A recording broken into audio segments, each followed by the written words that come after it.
Well, hello again. We have several things on the agenda today. One is we're going to pull out these pistons. I'm going to buy a rebuild kit. Hopefully that's all I have to do is rebuild it.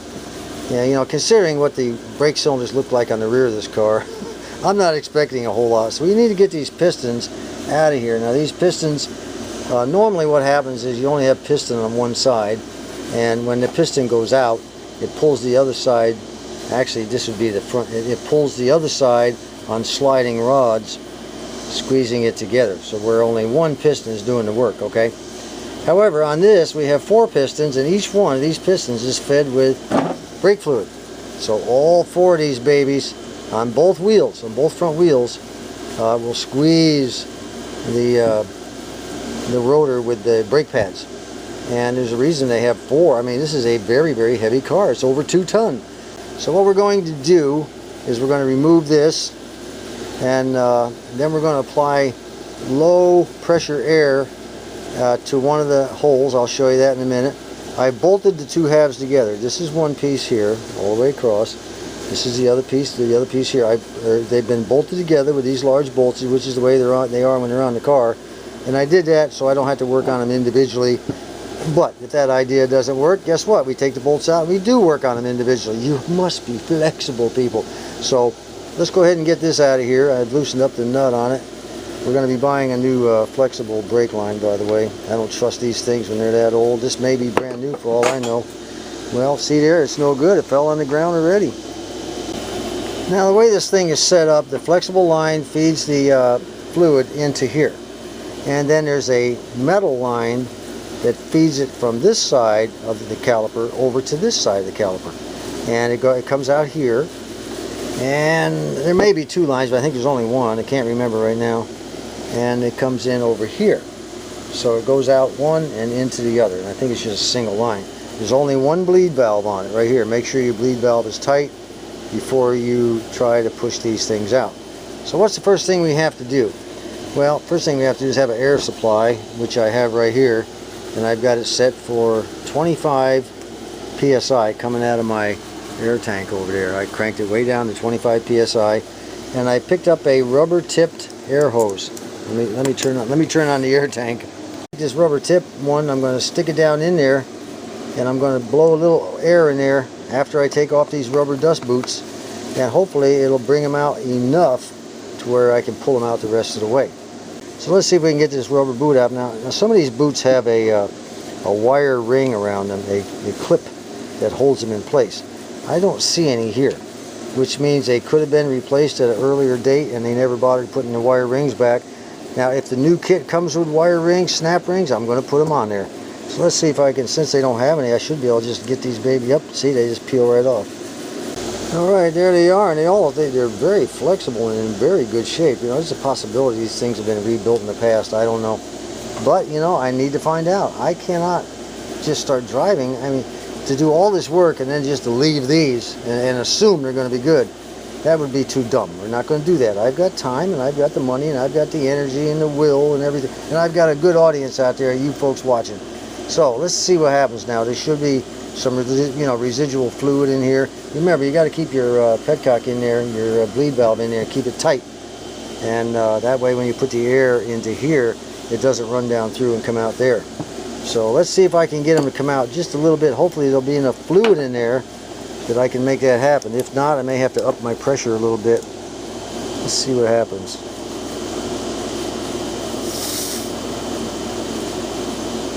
Well, I guess I'm going to have to up the pressure just a little bit.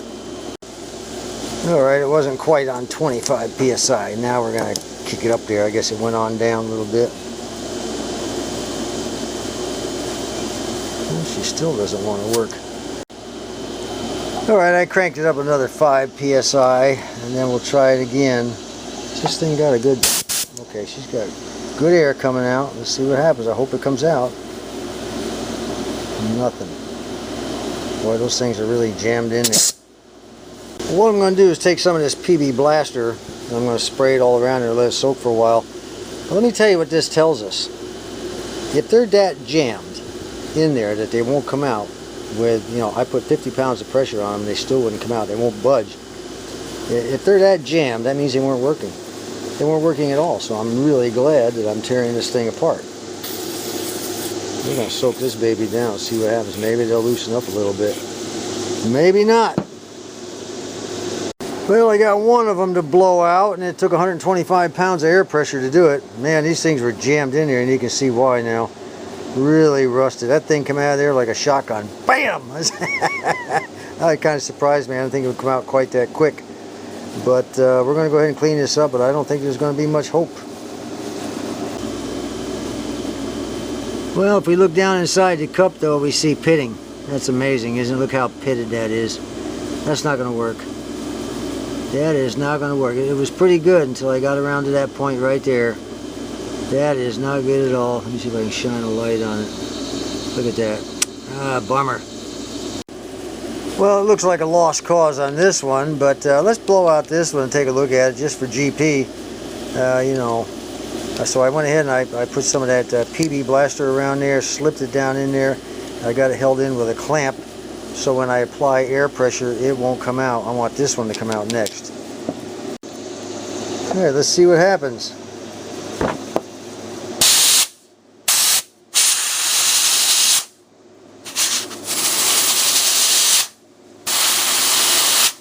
Yep, she just doesn't want to come out. Boy, these things are jammed in there. Well, that one's not coming out. So I figured, what the heck, I soaked these two in some PB blaster also. Let's see if I can get at least one of these out. Yeah, I'd like to see I'd like to be able to show you how at least one of them comes out. If it doesn't happen, it doesn't happen. There we go. There we go. Did you see that?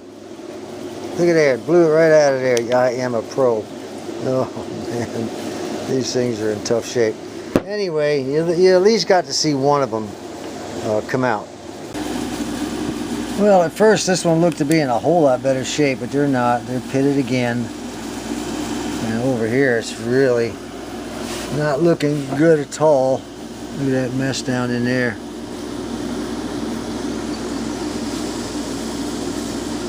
Yep, not good at all. Alright, I think we're going to write this one off as a lost cause, but that's okay. I'll just tell wifey that, you know, I'm going to need a couple more $100 to buy one of these. That always makes her very happy, and I like to make wifey happy. Our next little chore is to get rid of this bracket right here. We'll have to disconnect the kickdown rod right here, which goes down to the transmission. It's just held on with a little clip. Let's see if I can pull it off with my finger. Yeah, okay, I was able to get that off. We'll throw that down here with the nut and the bolt and everything that goes to the carburetor. Take this baby out. Later on, I'm going to take a trip down underneath the car to make sure that this is hooked to something down there, but I want to make sure it's hooked to the right thing. And obviously, there's probably a bushing down there. I'll have to check the bushings and make sure they're good. That should just about do it. The only thing holding it on now is, I believe, it's just those two 1/2-inch bolts over there. And one there and one behind the hose. Now, let's see. Yeah, that's it. That's all she wrote, folks. Just those two 1/2-inch size bolts. Took it right off. Well, it doesn't look too bad. Almost no rust on it. I think what I'm going to do, though, is go ahead and throw it in the... I got to worry about that bushing right there. I don't want that bushing to get damaged. Pretty hard. It's supposed to be hard, I guess. I'll have to grease that up later. I think I'll just throw it in the vinegar for a day or two to eliminate any small rust areas on it. I think that'd be the quickest and easiest way. And of course, I think we'll throw the bolts in with it. They could use a little de-rusting for sure. Before we do that, though, I think it's time to start a new batch of vinegar. Boy, I'll tell you what, this vinegar that we have in here right now has really de-rusted a lot of parts. Let's take a look at it. I think it's time to get rid of it and start fresh. I think I'll empty out what's in here too and rinse it. Look at all that rust and crap down in there. We'll get rid of all this, and I'll put some nice fresh vinegar in and go ahead and get that thing floating around in there soon. Yeah, that's pretty nasty looking. It almost looks like a caustic soda vat, huh? And now we have to kind of clean up the floor a little bit, get some of that rust off of there. I just use a little bit of, you know, that Clorox bleach mixed in with some window cleaner, and hit it with a rag. You know, there's no sense in going crazy on it because, you know, we still have to de-rust the other side of the car. It's only going to get right back where it was, so I just kind of give it a little cleanup, you know, and that's all. Well, since our caliper efforts were a big bust, we may as well open up the parts packages we got in today and see what we've got. So we'll start with this box right here. Well, this is what was in the big box. They include an invoice, by the way, inside this orange envelope, which is pretty sharp. I like that. And you open it up. Make sure you open it up anytime you order from. This is from Thunderbird headquarters out in, I guess it's Concord, California. Anyway, what I have here is a Thunderbird accelerator return spring. It's a pretty good long one. Okay, that's the the gas pedal return spring. This here is the kickdown rod spring. That's for your passing gear rod, which are these things here. This is the long accelerator, or what they call it. This is called the fuel rod kit. This is the short one here for the kickdown rod that goes down to the transmission, and this thing will attach to, I think, up in this area here on one end, this spring will, and the other one will go down to a bracket. This bracket here goes on the carburetor. I think I'm going to have to drill a hole in that right there, because this sits on the carburetor this way, and there's no way to hook that spring in there. I'm going to have to drill a hole through it. I don't understand that. It doesn't make sense. I noticed that when I ordered it, and I talked to Brendan about it. He said we'll have to wait till it comes in. And this is the one that goes down in the rear of the engine, and the spring hooks to it also. So it bolts down there in the rear of the engine, and it goes through that hole. The other end of the spring hooks there. I'll show you all that when the time comes. But anyway, that's the entire mess right there. Let's open up the next package here. Well, what's in the that package is the carburetor to base gasket that goes underneath there. There's a base that fits on top of the manifold about that thick, and then this goes on top of the base, and then the carburetor sits on top of it. So this really doesn't sit right on the manifold. I talked to a few people about that were missing that base off the. It's a slanted base. It starts out like thick, and then it goes down real kind of thin like. And I've talked to a few people who wanted to know where they could get one. Apparently theirs was lost over the years. I'll tell you what, they used to make them. They don't make them anymore. If you have one of those thick bases that fits underneath the 4100 on a 390 engine, you better guard that thing with your life. All right. I was kind of disappointed in this. It's not very thick, pretty thin actually, but I guess that's the way they are. You know, this is, what can I say, it's 2019, you know. Alright, this is the last one. This here is our tap and titanium drill bit set. This is how we're going to drill out that hole into that aluminum timing chain cover. It's the next size up. It's a 7/16, and it takes a 23. Let me see. The tap is 7/16, but the let me zoom in here where we can see, and it's not so blurry. Okay, the drill bit is 23/64 for a 7/16 inch tap, which will take that bolt that I'm going to put in. So this came in a set. This is exactly what I was looking for, and so we're all set now, guys. Tomorrow, it's a little late in the day right now. Tomorrow we'll go ahead and we'll mount this carburetor, get the linkage hooked up, get the springs, get everything on. That'll be our next project. Hopefully that doesn't fail as miserably as the calipers did.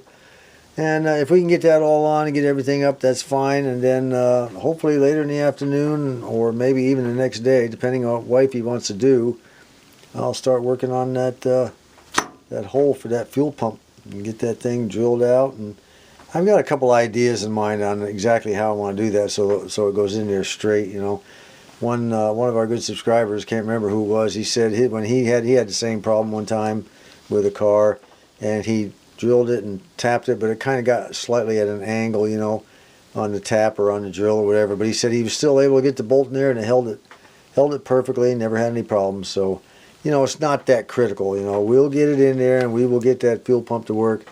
I'll tell you what, if worse comes to worse, I've removed timing chain covers before. I've removed the radiator, the fan belt, the fan blade, the harmonic balancer, all that crap, you know, just to get to that timing chain cover, because I had to get to the timing chain itself. So, you know, it's a lot of work and a lot of effort, but, you know, You do what you got to do. Hopefully this will keep me from having to do all that though. See you tomorrow.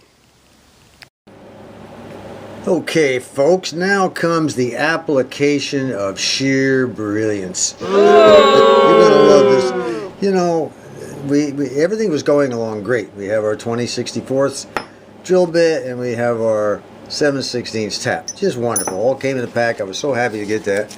Just throw that in the garbage. We don't need that anymore. The problem was there's almost no room up underneath that car to get this drill bit. I mean this drill and the drill bit up in there. It's just too big. There's just not enough room. It's too long. It bangs against everything. Oh, you know, so the question came down, well, what do we do now?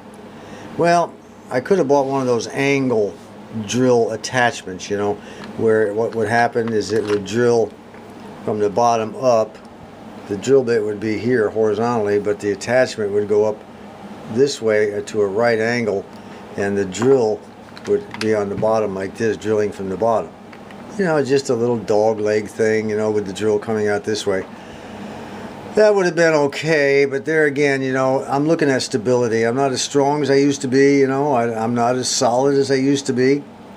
And holding this drill bit up on an air, the drill up on an air, and holding that other thing out, you know, I don't want to ream the hole out at a wobbly angle. You know, I want to be able to try to get it in there straight. I've got to drill the threads out of that hole without causing even more damage. And so what do we do? You know, the angle thing was out as far as I was concerned. Can't use this. What do we do? Well, I'm going to show you. This is where the brilliance comes in. Oh, it's unbelievable. When you stop and think about what I came up with, I deserve a medal. There's the answer to it all, folks. It is a keyless chuck. That's right, a keyless chuck. And the reason I bought it is because it came with this right here. And you screw it in the back. Real cheap. I think it's like $5-6 on eBay. You screw this in here like so. And now you see we're beginning to grow it. Now if we take this here, you'll see that the drill bit goes in the chuck like so. We've cut down the length quite a ways, like so. What's next? Well, you remember that hole I showed you in the side of the unibody where I was able to stick my extension all the way through and get to the head of the bolt that was holding the fuel pump on? That turned out to be our very good friend, because I went down to Lowe's and I picked up an extension. Let me hook it up and I'll show you what I'm talking about. Alright, this baby here will go on there. There's a collar here that slips back like so, and it will slip over there and lock that baby on just like that. There we go. Now of course I'll put this in first, then I'll slide the rod through the hole on the unibody and clip it in like that. Then all I have to do, this should stick out beyond the unibody, up underneath the fender well, to where I can then stick the drill on there, and that way I'll have a straight drill all the way in. And just in case it's not quite long enough, if I'm short, you know, maybe an inch or two, I have this other one right here that I can slip on the end. I had this one in my toolbox like so, and we'll have additional length. That's how we're going to do it. We're going to go straight in just like that, and we're going to drill that hole out, and we're going to do that. Now, lots of oil. We're going to put a lot of oil on it. I'm going to be a slow, easy drill. It's not going to be anything that's fast. This is a variable speed drill, so I can go nice and slow until I burrow that into that aluminum. Lots of oil. I'll measure the length of the bolt. I'll measure the thickness of the fuel pump flange that screws it on. I'll have all the lengths properly. Then I'll give it about another 1/8 inch or so, maybe a little longer. Then I will put a piece of tape around here so I'll know when to stop. That's how we're going to do it. Now, didn't I say it was brilliance? One more thing about this carburetor gasket that mounts the carburetor to the base. I'll show you that base in a minute. It mounts it to the base, and then the base attaches to the manifold. And this thing has a hole in it right here. Alright, I was more concerned about this hole here, because down inside there are a couple of what they call air balance tubes. Those things down there, those two brass babies side by side, they're air balance tubes. I wasn't sure if fuel came out of them or not. It does not. It's for air. And when you place this thing on the manifold base out there, there's no hole. We have a hole here, but there's no hole out there. So, you know, it got me a little worried. I said, what? Why would there be a hole in this gasket and a chamber underneath it, but there's no hole in the base? It just sort of covers the whole thing up. Didn't make sense to me. Well, I got looking and looking, and I got online, and I checked this and I checked that. Then I began to realize what's going on. Down inside this chamber, there is a hole at the bottom. See that little dark hole down there at the bottom? That thing has, I believe it's vacuum, some kind of air coming through it. And it feeds up to the gasket, up through the hole on the gasket. So if the hole is blocked, like you see right here, let me back her up here.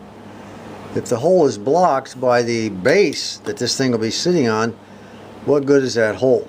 Well, what happens is it actually goes through a slot. I was really worried about this. It goes through these slots right here underneath the gasket, okay?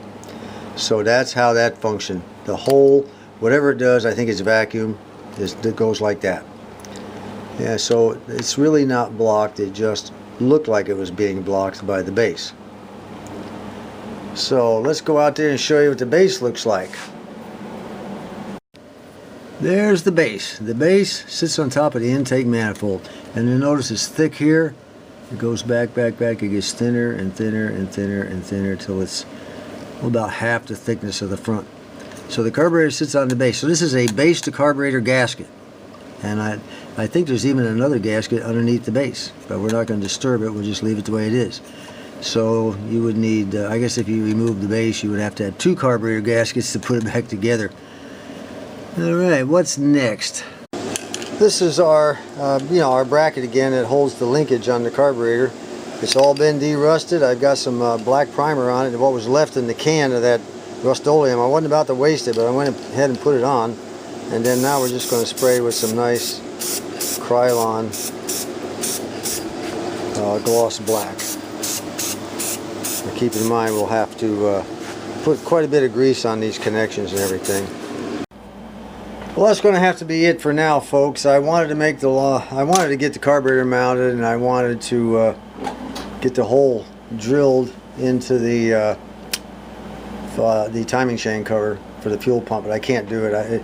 The timing chain drilling the hole out, that's going to take a little more patience. I can't rush that at all. I'm going to have to take my time, make sure it's right. It would really make this video really long.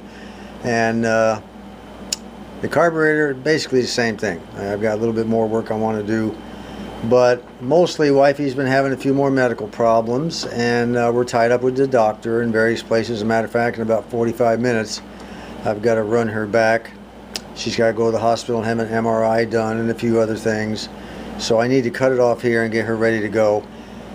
So once things calm down with her, which I hope will happen in the next couple weeks, I should have another video up, in between. She says go ahead out to the shop for a while, work on the electronics if you want, or go out to the garage and work on the car. I'll be alright. So, I have to kind of temper that a little bit. I have a tough time coming out here, leaving her by herself, even though she's just across the grass from where I'm at.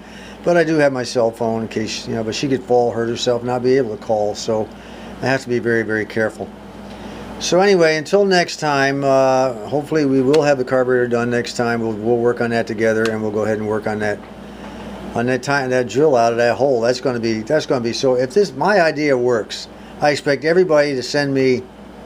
If my idea works and it drills out perfectly, I will settle for a $100 bill from each one of you, starting with old 64 GOAT. Until next time, this is John.